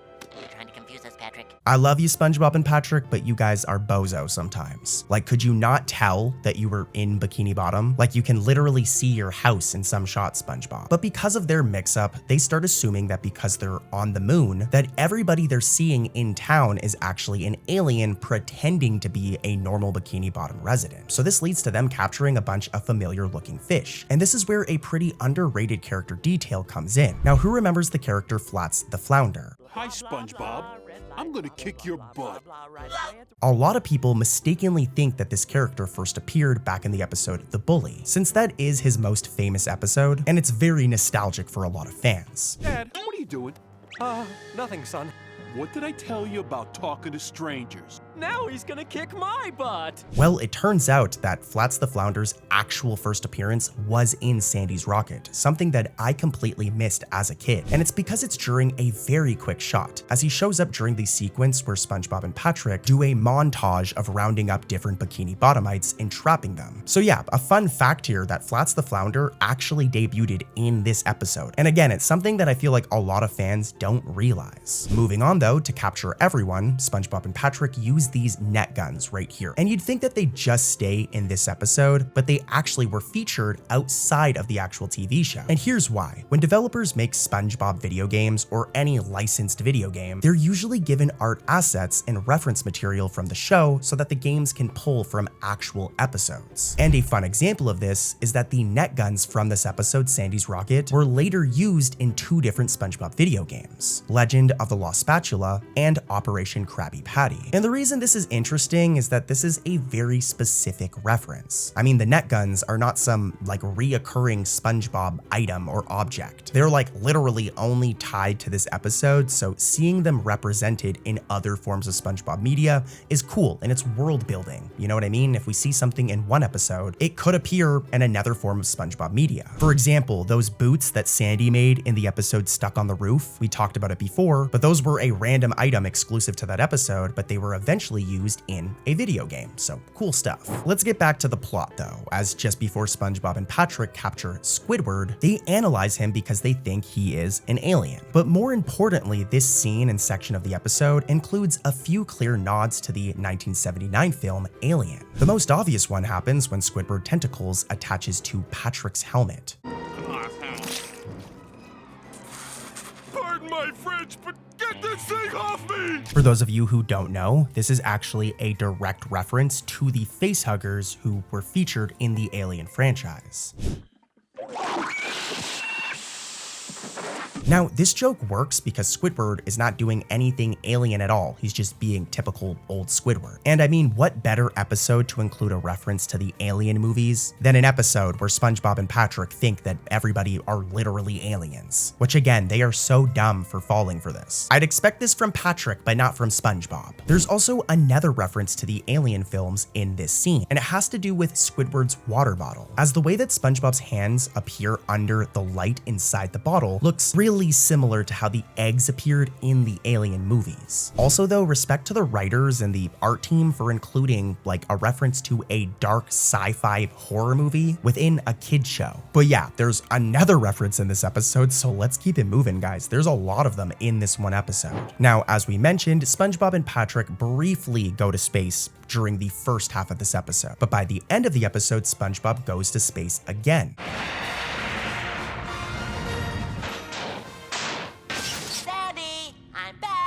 And there's this really cool shot where SpongeBob looks out of the window towards the moon, and we get this view of Earth. Now, you need to be a total nerd to even catch something like this, and to be honest with you, I didn't even notice it. I had to use like Wikipedia to learn. But this shot from the episode looks almost identical to the famous Earthrise photograph. This photo was taken by astronaut William Anders on December 24th, 1968, during the Apollo 8 mission, where they went to the moon. And honestly, it's become one of the most iconic images ever captured from space, so it makes sense that they'd reference it in this episode. As you just seen, there are a ton of really cool references in this episode, but let's head over to another episode with even crazier Easter eggs, facts, and trivia. The episode Tea at the Tree Dome is one of the most important early SpongeBob episodes, but not because it's packed with a ton of Easter eggs or trivia. I mean, compared to a lot of other season 1 episodes, there really isn't a lot of interesting production or trivia to point out. Still though, the episode has a few really interesting details, and the first one comes from its title card. Now, in the final version that aired, the title card that was used looks like this. It uses blue text over this like acorn themed background, which really fit the episode perfectly since the story is centered around Sandy Cheeks and her tree dome. However, it turns out this was not the original title card made for the episode.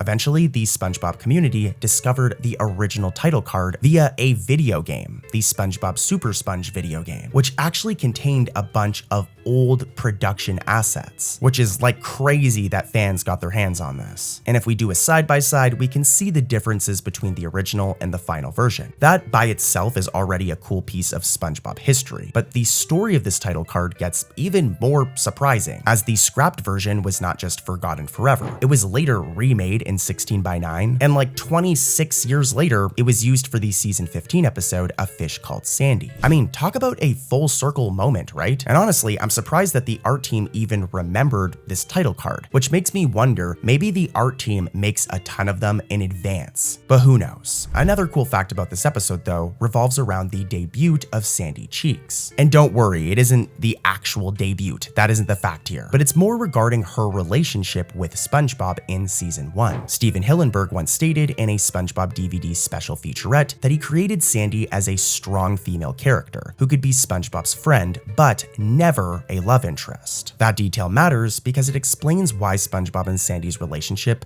has usually stayed as a friendship throughout the series. For Sandy Cheeks, I was looking for a strong female character that could be friends with SpongeBob but not a love interest. They really bang around and do karate together, kind of like stunt buddies. And so that gets him into trouble. It creates some conflict in the way they challenge each other. They hang out, they care about each other, they love doing karate together, and they're like homies. But the show does not treat them like a romantic pair. In later episodes, there have been small moments of this, but for the most part, they're just buddies. However, this was not the only direction people considered early on. A fun fact is that Hillenburg was apparently pressured by some of his peers and coworkers to add a hint of romance between SpongeBob and Sandy. This actually almost happened around the time they were preparing to pitch the show. And if you think about it, if the show had leaned into that more, Sandy and SpongeBob's dynamic could have been completely different. But fortunately, Steven Hillenburg eventually decided against it. Instead of turning Sandy into just being SpongeBob's love interest, the show let her stand out as her own character. And I mean, this was a really good decision, as Sandy would go on to be a very popular character on her own, even getting her own movie. Let's keep it moving though. As a lot of you already know, Tea at the Tree Dome is clearly supposed to be SpongeBob and Sandy's first meeting in the original series. So, what do y'all call yourself? I'm SpongeBob! SpongeBob very clearly does not know who Sandy is in this episode, and Sandy very clearly has no idea who SpongeBob is as well. And the episode's entire plot is built around them finally getting to know each other and be introduced to one another. But years later, the spin-off Camp Coral created a pretty major continuity issue by showing SpongeBob and Sandy meeting as children at summer camp, which obviously clashes with Tea at the Tree Dome, because if they already met when they were younger in the prequel show, then this episode of them meeting in the actual regular show cannot actually happen, right? And don't worry, just saying, I'm not about to ramble on about what you guys think I'm about to ramble on about. I've talked about this topic a couple of times before, but I actually found a new Easter egg relating to this, as the franchise eventually found another way to acknowledge the inconsistency. As you guys know, there's an episode in Camp Coral where at the end, prequel Sandy and regular main series Sandy have a conversation, and they kind of fix the whole mess up. But also, in the Camp Coral series finale, the episode End of Summer Days, there's another Easter egg here, as when everybody's heading home from camp, thus ending the prequel and setting things up for the original SpongeBob series, there's a moment where Sandy says the following. Hey, Sandy, wanna sit with us on the bus? Thanks for the invite, SpongeBob. But future Sandy says I should take the express train back home. For the good of the timeline. See you for tea at the Tree Dome!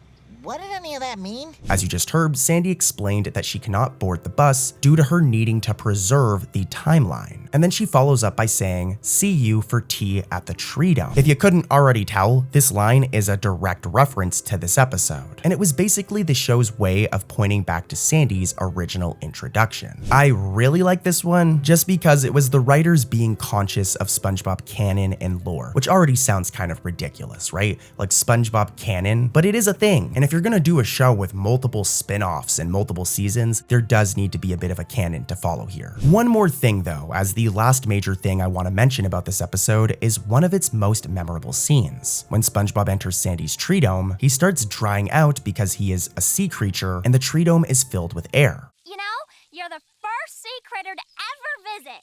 I can't imagine why. Can I get you anything? Water would be nice. Our boy can barely breathe, but instead of admitting something is wrong, he keeps trying to act normal because he wants to impress Sandy. His body becomes shriveled, and the whole scene is honestly one of the most iconic jokes from this episode. I don't need it. I don't need it. I definitely don't need it. Well, that dehydrated version of SpongeBob, and that entire scene in general, was featured in the SpongeBob Battle for Bikini Bottom video game, specifically the console version, not the crappy GBA version that's like a completely different game despite having the exact same title. But yeah, the developers did a very good job referencing this episode in the video game, as SpongeBob's dried out appearance and dry voice are both used whenever he enters Sandy's tree dome in the game. Sandy, your tree dome is leaking! Them there robots busted up the glass, SpongeBob. I got a treehouse chock full of robots and it's all your fault, so get in there and clean up your mess. One of the classic episodes from early SpongeBob, titled Clams, centers on Mr. Krabs celebrating a major milestone, that being him earning his millionth dollar. What's wrong with Mr. Krabs? Do you know what this is? You have just given me my $1 millionth. What do I win? Nothing! Everybody get out! You're spoiling me moments! Our favorite Grady Crab is absolutely freaking stoked about this, as you can imagine. And to celebrate, Mr. Krabs drags SpongeBob and Squidward on a fishing trip instead of the fancy vacation that they were expecting. I mean, this is Mr. Krabs we're talking about here, the cheapest cartoon character in the history of cartoon characters. Can any of you even name another cartoon character that is as greedy as Eugene Krabs over here? Anyways though, trouble strikes when a giant clam, known as Old Blue Lip, swallows that shiny millionth dollar, which sends Mr. Krabs into like a tweaking frenzy. Like, our boy is just flipping out in this episode. And this brings us into our first reference, as the rest of this episode parodies the movie Jaws. But we'll get into the Jaws thing in a moment. For now, let's talk about some really interesting lore about this episode, as there was an entire scene that got cut and deleted. As I mentioned, the episode begins with Mr. Krabs being very excited about his new millionth dollar. But originally, the writers planned an extra dark comedic beat right after that celebration, one that never made it onto television. In the Clam storyboard, which was included as a bonus on one of the SpongeBob DVDs, Mr. Krabs was going to pick up the Krusty Krab phone and call his parents to boast about his new accomplishment. This would lead to a punchline, if you even want to call it that, where it would cut to a shot of two tombstones, revealing that Mr. Krabs' parents are long dead. No! This is my $1 millionth earned!